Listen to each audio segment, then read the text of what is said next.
అయి బయటపడతామా జీవితంలో మ్యాథ్ అనేది చూడదు. ఎందుకంటే నాకు ఒకటి అర్థం కాకపోతుంది, ఈరోజు కూడా అర్థమవుతలేదు. వాళ్ళు నేర్పిన ఆ కాస్ తీటాలు సైన్ తీటాలు నిజంగా ఎవరికి అవసరం పడ్డాయి? నాకు ఇప్పటివరకు 50 ఏళ్ళకి వచ్చిన నేను ఎక్కడ అవసరం పడలే. నాకు పైథాగరస్ థియరం నాకు ఎక్కడ అవసరం పడలే. మరి ఎందుకు నేర్పించిండ్రు, ఎందుకు సావగొట్టిండ్రు, ఎందుకు నన్ను అప్పుడు సతాయించిండ్రు, ఇప్పటికి కూడా అర్థమవుతలేదు. So my only purpose in life back then when I was in 9th and 10th was ఇది జల్దీ కంప్లీట్ చేసుకొని ఎంత ఫాస్ట్గా అయితే అంత ఫాస్ట్గా కంప్లీట్ చేసుకొని నేను మ్యాథ్స్ నుంచి తప్పించుకోవాలని ఎజెండాతో పోతుంటే ఈ ఫ్రెండ్స్ ఉంటారు కదా. అయితే నేను అక్కడ గ్రామర్ స్కూల్లో చదువుకున్నాను 8th, 9th, 10th ఇక్కడ Saint జార్జెస్ grammar school in habits. So ఎంత సింగిల్ మైండెడ్ ఫోకస్ ఉండే అంటే మళ్ళీ మా ఫాదర్కి మదర్కి ఐడియాస్ వస్తాయి, మళ్ళీ మనం ఎంపీసీఓ బైపీసీఓ అంటారు అని చెప్పి నేను ఆయనతో పోయి అక్కడ కోటీలా హ్యాబిట్స్లో రోడ్ల మీద పుస్తకాలు అమ్ముతారు, సెకండ్ హ్యాండ్ బుక్స్ అమ్ముతారు. పోయి economics, commerce, civics, history 4-5 books పట్టుకొచ్చి మా ఇంట్లో మా ఫాదర్ కూర్చునే టేబుల్ మీద పెట్టినా. Positioning strategic. So he came, he saw, he like what is this? I said I'm very interested in liberal arts. అప్పుడు లిబరల్ ఆర్ట్స్ అనపోతుండే ఏమంటుండేది సిఈసి, హెచ్ఈసి అంటే ఆయన అన్నారు ఎందుకు అన్నారు. ఎందుకంటే నాకు చాలా ఇష్టం అన్న, మనం చెప్పలేము కదా మ్యాథ్ రాదు అని. సో ఈ సైడ్ ఓకే నీ ఇష్టం రా అన్నారు. అన్నాక ఓకే మంచిగా లిబరల్గా ఆయనది ఏముండే అంటే కాన్సెప్ట్, నువ్వు సివిల్ సర్వెంట్ కావాలి, యూపీఎస్సీ రాయాలి, ఐఏఎస్ ఆఫీసర్ కావాలి అనేది ఆయనకు ఒక ఖ్వాయిష్. సో నో ప్రాబ్లం డాడీ చేస్తా అని చెప్పిన. మనకు అప్పుడు తెలియదు కూడా తెలియదు, ఆ నిమిషానికి ఆ రోజుకి చెప్పేస్తే ఆ రోజుకి ఇంకా మళ్ళీ సతాయించారని చెప్పిన. తమాషా ఏమైందంటే ఈ లోపల ఇక్కడ అప్లై చేసిన ఒక 4-5 కాలేజీలలో మా ఫ్రెండ్స్ అందరు అప్లై చేస్తుండే. ఇక్కడ సంజీవ్ రెడ్డి నగర్లో ఉంటుండే అప్పుడు కాలేజీలని, దాని పేరేంది, సిద్ధార్థ అని ఒకటి ఉంటుండే, గౌతమి అని ఒకటి ఉంటుండే, రకరకాలు ఉంటుండే. ఇప్పుడు పోయినాయో కానీ. సో వచ్చినాయి, అందులో సీట్లు వచ్చినాయి. 10th మార్కులు డీసెంట్గా వచ్చినాయి, అందులో సీట్ వచ్చింది.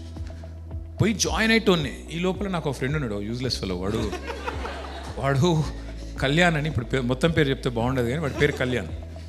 వాడు విజ్ఞాన్ కాలేజ్లో పోయి జాయిన్ అయ్యింది. వాడు జాయిన్ అయ్యి వానికి ఏదో ఆస్తమానం, వీడు కాదు ఇలా లేడు వాడు,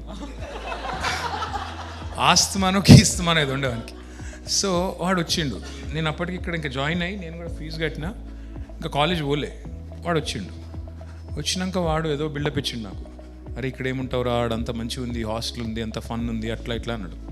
నేను అనవసరంగా టెంప్ట్ అయ్యి నేను అవునారు అంత బాగుంది అంటే చాలా బాగుంది, it will be lot of fun, మంచి all boys we can go out, ఇది అది 15 రోజులకోసారి, 15 రోజులు అనలేవాడు, వారం రోజులకోసారి సినిమాలు చూడొచ్చు, ఆ టైప్లో స్టోరీ చెప్పిండు.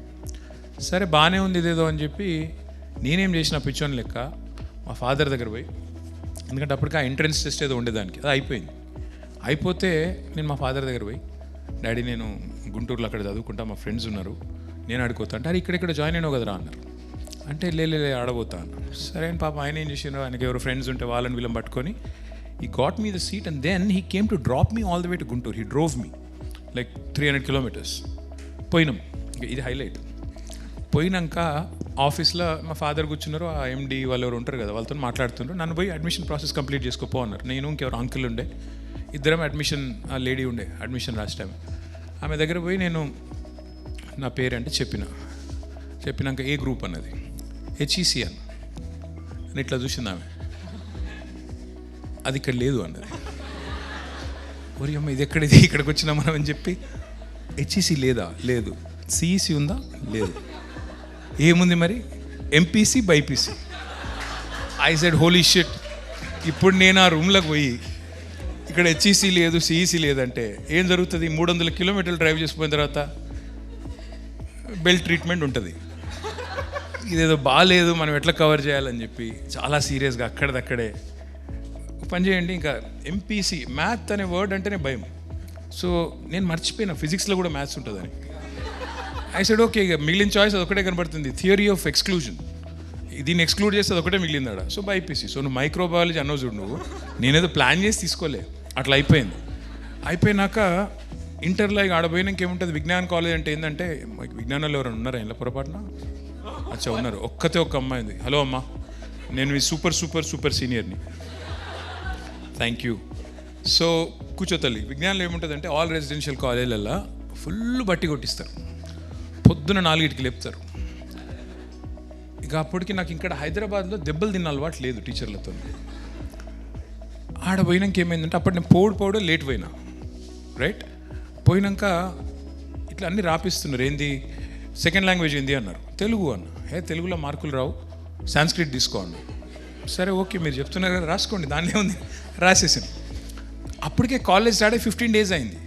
నేను పోగానే తెల్లారి టెస్ట్ పెట్టిండ్రు. మనం హైదరాబాద్ కదా, మనకి హిందీ వచ్చు అన్న ఫీలింగ్లో మనం ఏం చేసినాం, చాలా క్యాజువల్గా చదువుకున్నాం. టెస్ట్ ఉంది రేపు, అదేముంటాయి అవి రామవు రామాభ్య ఏదో ఉంటుంది. నేను చాలా ఇది ఏముంది, what is this non sense, I'm from Hyderabad, this is Guntur టైప్లో. గుంటూరు వాళ్ళకి ఏమింది మనకు వచ్చిన బిల్డప్ అని చెప్పి ఆయనతో నేను ఇక్కడ కరెక్ట్గానే అనుకున్నా. రాసేటప్పుడు ఆ చుక్కలు పెట్టుడు పైన ఈ తోకలు పెట్టుడు ఉంటుంది కదా, సరిగ్గా పెట్టలే. అనుడు ఇక్కడ కరెక్ట్గానే అనుకున్నా, అక్కడ రాకపోవట్లు ఏమైంది, తెల్లారి చూస్తే సీతారామయ్య గారు అని, మరి సార్ ఉన్నారో లేరో ఇప్పుడు, కానీ ఆయన మా సాంస్క్రిట్ టీచర్. తెల్లారి రిజల్ట్స్ వచ్చినాయి, పిలిచిండ్రు. అది మా క్లాస్ ఎట్లుంటుండే అంటే ఇట్లా ఒక రెక్టాంగిల్ లెక్క ఉండి ఓన్లీ 1 entry and exit. పిల్లలు పారిపోయేందుకు కూడా స్కోప్ లేదు, దానికి అడ్డంగా ఆయన కూర్చుంటుండే. సో పిలిచిండ్రు, అందరిని ఒక్కొక్కరిని పిలుస్తున్నారు. నా పేరు పిలిచిండ్రు.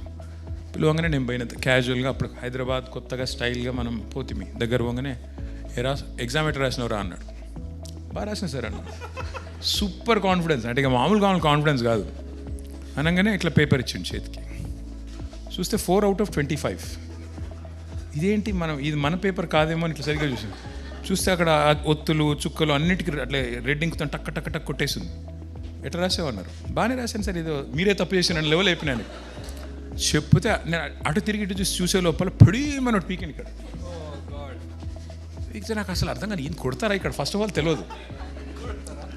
కళ్ళ నుంచి నీళ్ళు రాలిపోయి అసలు ఏం జరుగుతుంది ఇక్కడ, ఎందుకు వచ్చినాం ఇక్కడ అని కళ్యాణ్ గారిని తిట్టుకున్నాను బూతులు. ఆ రోజు డిసైడ్ అయ్యా, కాకపోతే అమ్మ ఇంకొకసారి దెబ్బలు తినకూడదు ఇక్కడ అని డిసైడ్ అయిపోయి ఇంకా చదివిన చూడు. చదువుడు అంటే బట్టి కొట్టిన. ఎట్లా బట్టి కొట్టినా అంటే స్టేట్ 11th ర్యాంక్ వచ్చింది, ఏది సెకండ్ ఇయర్కి వచ్చేసరికి. కానీ నో అది గొప్ప విషయం ఏం కాదు, బట్టి కొట్టి రాసేసింది మర్చిపోయాను ఇప్పుడు ఏమో చదువుకున్నాడో. కానీ ఎంసెట్లో సీట్ రాలే. ఎంసెట్లో 1600 ర్యాంక్ వచ్చింది. అప్పుడు ఏంటంటే 500 లోపల వస్తేనే మెడిసిన్ సీట్ వస్తుంది. నాకు అగ్రి బీఎస్సీయో బీఫార్మసీ ఏదో వచ్చింది. సో ఇప్పుడంటే మెడికల్ కాలేజ్ 32 అయిపోయినాయి, కేసీఆర్ గారు పెట్టారు. ఇప్పుడు మస్తు ర్యాంకులు వస్తే కూడా సీట్లు వచ్చేస్తే కానీ అప్పుడు లేవు. సో ఏం చేయాలి మరి? మా మదర్ ఏమో నేను డాక్టర్ కావాలంటుంది, మా ఫాదర్ ఏమో ఐఏఎస్ ఆఫీసర్ అంటారు. ఇద్దరి కళలు నెరవేర్చేద్దామని అర్జెంటుగా ఇంకా లాభం లేదని చెప్పి కేసెట్ అని స్టార్ట్ అయింది అప్పుడు కర్ణాటకలో. సో కేసెట్ రాసిన, బెంగళూరులో సీట్ వచ్చింది. బెంగళూరులో ఏదో మంచి కాలేజీలోనే సీట్ వచ్చింది. సో నేను ఫుల్ చాలా సంతోషంగా, అది ఆ టైంలోనే సంతోషంగా మా డాడీ దగ్గరికి వచ్చి, డాడీ నాకు సీట్ వచ్చింది బెంగళూరులో, మమ్మీ చెప్తుంది డాక్టర్ కమ్మంటుంది. మనకంటూ ఎజెండా లేదు, మమ్మీ చెప్పింది డాక్టర్ కావాలని పోతాను. యూనో వాట్ ఈ సెట్, నీకు తెలుసారా డాక్టర్ సెటిల్ అయితే ఎంత టైం పడుతుందో అన్నారు. అంటే ఎంత టైం పడుతుంది అన్న, నీకు 32 ఏళ్ళు వచ్చేదాకా చదువుతూనే ఉండాలి అన్నారు. అవునా అంటే అవును, 32 years వచ్చేదాకా చదవాలి నువ్వు. ఫస్ట్ ఎంబీబీఎస్ చేయాలి, తర్వాత ఎండీ చేయాలి, తర్వాత సూపర్ స్పెషలైజేషన్, తర్వాత ఇది అది. ఎవరైనా డాక్టర్లు ఉండరా ఇక్కడ? లేరు, మీకు తెలియదు. సో అప్పటిదాకా ఉంటుంది, మళ్ళీ జీవితం అంతా ఎవడు అర్ధరాత్రి ఫోన్ చేసినా ఉరకాలను నీ ఇష్టం అన్నారు. అమ్మ ఇంత భయపడితే ఇంకేం చదువుతాం మనం, చిచ్చి ఇదేదో బాగాలేదు, సప్పుడేక మనం హైదరాబాద్ని ఉందామని చెప్పి ఇక్కడ ఏమేమి కాలేజీలు ఉన్నాయో అప్లై చేసిన. అట్లా బీఎస్సీ మైక్రోబయాలజీ పోయినా. నాకు ఓ ఎజెండా పెట్టుకొని పోలేదు, అట్లా వెళ్ళిపోయినా.